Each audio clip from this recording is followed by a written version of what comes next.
क्या आप सबको भी नहीं आता आर्टिकल और रिपोर्ट कैसे लिखी जाती है, कि हम रिपोर्ट को कैसे लिखते हैं और आर्टिकल को हम कैसे लिखते हैं? तो आइए देखते हैं इस वीडियो में। सबसे पहले हम बात कर लेते हैं रिपोर्ट की। रिपोर्ट कैसे लिखते हैं? रिपोर्ट को लिखने के लिए सबसे पहले आप ऊपर लिखेंगे उसका सब्जेक्ट, जो भी टॉपिक है जिसके ऊपर आप रिपोर्ट लिख रहे हैं, सबसे ऊपर आप उस टॉपिक को डालेंगे।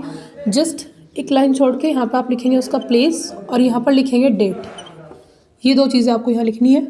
उसके बाद इधर आपको लिखना है बाय, अपना नाम।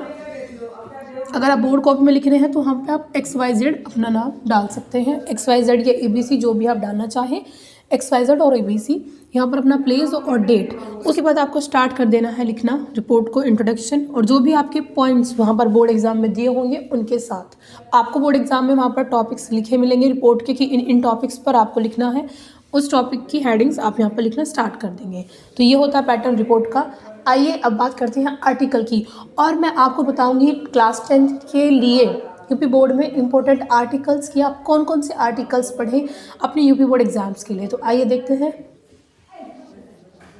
कल है importance of library, second importance of exercise, rules of the road, A visit in the zoo, a public park and birthday party.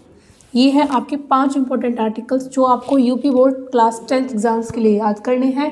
उसके बाद मैं आपको 100% गारंटी दे सकती हूँ कि आप अगर इन्हीं टॉपिक्स को लर्न करके जाते हैं तो आपका आर्टिकल नहीं छूटेगा। ये तो रही इंपॉर्टेंट आर्टिकल्स की बात। अब जान लेते हैं कि हम आर्टिकल्स को आखिर लिखते कैसे हैं। आर्टिकल्स को लिखने के लिए हमें कुछ नहीं करना होता। आर्टिकल्स में अगर आपको वहाँ पर हेडिंग्स दी हुई हैं, अगर मान लो आपको वहाँ पर टॉपिक दिया हुआ है इंपॉर्टेंस ऑफ लाइब्रेरी और उसके भी बारे में नीचे 4-5 पॉइंट्स आपको बोर्ड एग्जाम्स में लिख करके दिए हुए हैं, तो आप उन्हीं पॉइंट्स के ऊपर आर्टिकल लिखोगे। अदरवाइज आर्टिकल सिर्फ पैराग्राफ से पैराग्राफ में लिखा जाता है, उसमें कोई भी हेडलाइंस नहीं डाली जाती हैं। आर्टिकल राइटिंग का फॉर्मेट आप स्क्रीन पर देख पा रहे होंगे, आर्टिकल इसी फॉर्मेट में लिखे जाते हैं। आई होप आपको रिपोर्ट और आर्टिकल में फ़र्क समझ में आया होगा, आपको समझ में आया होगा कि हमको रिपोर्ट और आर्टिकल कैसे लिखने चाहिए। मिलते हैं नेक्स्ट वीडियो में। Thanks for watching.